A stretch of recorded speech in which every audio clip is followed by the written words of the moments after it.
Yeah, we'll just go through chapter 8. Okay. You have the book, so you've read it, have you? Oh, I've not read this chapter yet. You've not read this with, chapter. All right, all right. with my new job and I can understand. I understand. Well, it's just talking about body language, just saying that your body language needs to support your message, right? So your pitch, your tone, your pacing uh, needs to support the message you're trying to communicate, because they could also stand in the way of the message and be sending a message that is different from the way you're trying to communicate. Like you have had an experience where people say that you are being disrespectful because your voice is loud, whereas that's not your intent, right? But it's a cultural clash.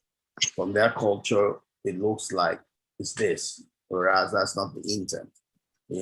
Also the one that catches most of us Africans is when we're talking, we tend not to look at people's face.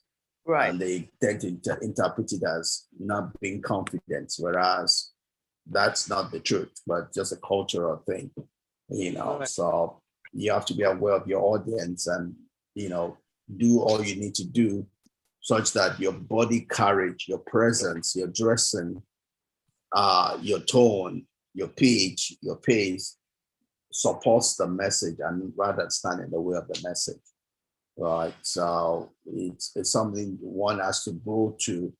If you have to find a win-win position for the audience that you are that you have in front of you. So that means there's no excuse, Some archaic people will say, oh, this is where I am, this is where I am. But the way you are will not get your message across. So you need to choose whether you want to speak to this new group or you want to be speaking to your old group.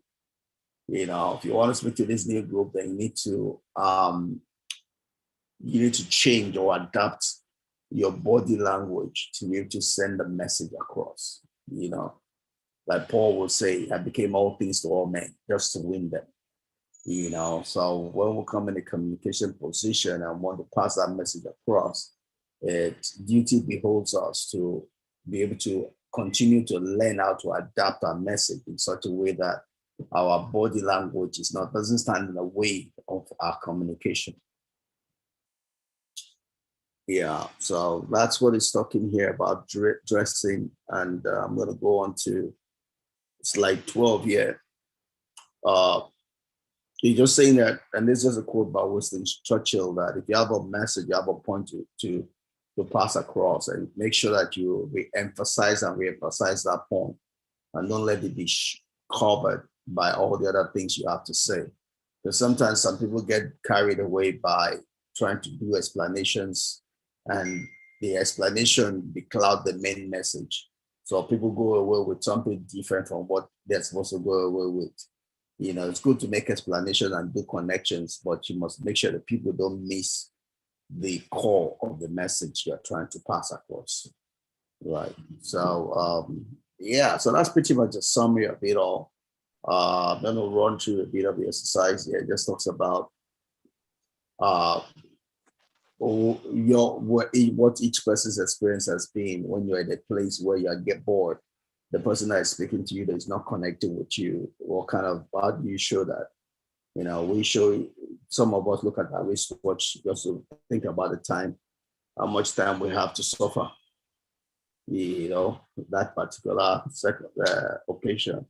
Some of us just blank out, we're thinking about something else altogether, but just to get an understanding of how people manage those occasions when they are not connecting with the message, Right.